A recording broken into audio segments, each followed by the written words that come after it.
But entrepreneurship takes time. It takes energy, man. It takes a lot of grit. What's one thing that you've learned from being an entrepreneur that you would like to share with somebody? Like somebody just, hey man, I want to be an entrepreneur, whether it's a barbershop or real estate. Give me something that you've learned that they're going to need to be successful as an entrepreneur. Number one, great work ethic. Don't come easy. You're going to have your good days, you're going to have your bad days. I don't care what business you're in, you're going to have good and bad days. But between it all, you got to have great work ethics. You got to you can't be lazy. You know, you can't be lazy. And you can't procrastinate. Early on, I procrastinated a lot with the paperwork. You know, when you're dealing with the state, with the licenses and stuff like that, you can't do that. And I spent a lot of unnecessary money being lazy, putting it off, you know. You got to learn when you start making money, put people in place to do things you don't want to do. That's what I learned. If I don't want to do it, that's fine. But pay somebody and put them in place to do that. You know what I'm saying? But that's the main thing. And then number one for me is giving back. I'm a giver. You know, and a lot of blacks, straight ahead, just like, you know, we make it and we don't give back, you know, and well, like you're trying to take today. Oh! You slow rolling. I thought you said you was a giver, man. You can let me win this game, Rick. Yeah, but you know, give back. So my high school, Southwest, like I said, I dropped out in 10th grade, but I bought the football team brand new uniforms. I give back, man. You know, my mom and dad, before I even bought my Rolls Royce, and I done had 2 Rolls Royce. My mom dream car was a new Benz. Had a big party at the crib, bought her a new Benz. My dad wanted a vet, bought him a new Corvette Stingray. And then when I bought it for my mom, a year later she got diagnosed with cancer and died. So when I look back, I'm so glad I did that, because like God put it on my spirit to do it, and I really wasn't gonna do it, you know, but then something told me to do it. And now I look back, I'm glad I did, man. She ended up getting diagnosed and she passed a year later, man. But you know, just giving back, man, paying it forward. That's why I'm down at the park, giving back. That's the park I played at, giving back to these boys.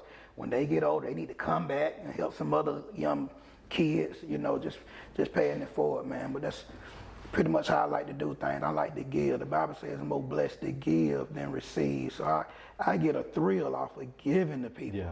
I really have to pray and ask God to help me with it, because I don't want to give into where a person using me. Mm-hmm. You know what I mean? But I just like to give, man. I like to see people happy.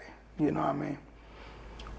How do you balance that with family, man? Because, you know, what I found is that when you get successful, you got family and friends and stuff come out the woodwork. Sometimes they have these ideas they want you to invest in or just need money.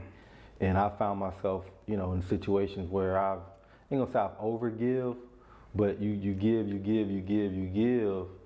and then I gotta figure out like where to kind of sometimes draw that line, man. Right. How do you balance that? It's funny you asked me that, but you just really said it. You gotta draw the line. Because it's funny how life is. We'll have more people we went to school with and friends that root for us than our own family. Yep. You know, and that's crazy. I'm not really as close to my cousins and stuff that I feel I should be. Because I don't know if it's jealousy or whatever, but it's like I get more love from friends than my own blood. So that's why I tell people, blood don't make your family. Yeah. People that wish you through hard times make your family. You know what I'm saying? You know, and I love my family and all that, but I get more love from them. And my family members, you know, I've lent money, they don't pay you back, but a smile in your face. And I'm sorry, somebody may see this. It is what it is. I want my money. And they owe you $1,000. Yeah, I'll be crazy. They in Cancun. Hey, bro, drop the kid off. The cousin at my house and know they owe me $1,000. Yeah. But you know, they know I ain't gonna, you know, it's family, so what you gonna do? You know what I'm saying? So I just learned, my mama always said, only lend what you can afford to lose. Yep. And don't lend to family and friends, because it's always break up a friendship. And it does, because see, I learned people, when they desperate, they'll tell you whatever they want to tell you to get the money. Then when they get the money, they ain't desperate no more. Yeah. Whatever, you Yeah. know. So you just got to draw the line and that be it, because you got bills too. Yeah. One thing I learned, man, because I've invested in a few friends' business and some other stuff, man, and you know, just as a friend, I want them to succeed and win. Yeah. I genuinely want people to win, man. But when I go back and look at it, it's like I learned to not invest in people that haven't invested in themselves. Right. I think know that's what I'm great saying? too. Yeah. Like if you ain't invested in yourself and you're willing to put the work in, like I can't invest in you.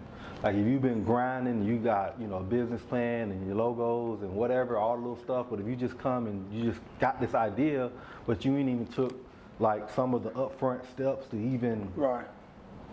you know, Right. the researching, it's just like a barbershop. If I say, hey man, I want to start this barbershop and I ain't did no research on the location and the competition, and so I just try to figure out what kind of work have they put into it, and I make my decision right there, man. And normally within the first couple minutes, it's like it's probably a no for me because they have not put in any energy or work in trying to invest in themselves. They ain't say, hey man, they got a seminar in Florida, let me go to, I want to learn this. Right, It's give me the money, I want to do it.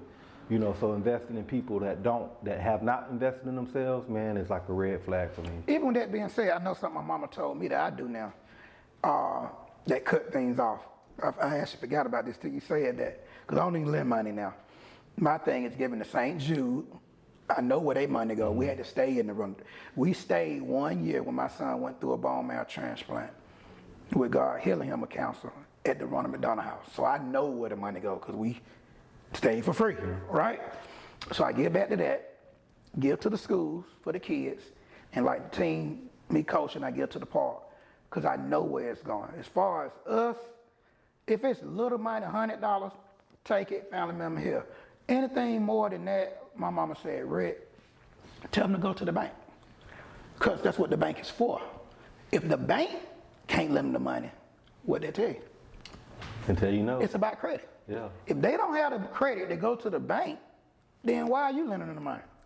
And once I understood what she said, I'd be like, bro, I can't lend that kind of money, but hey, man, Chase good on business loans. You know what I'm saying? They don't want to hear that because they know they're not going to pay you back. You know what I'm saying? So, I mean, it's just about keeping that family, the friendship, and the way to do that is keep money from in between y'all. It's like this ball. We can't put money between family and friends. We got to take that money out the equation and just keep it family.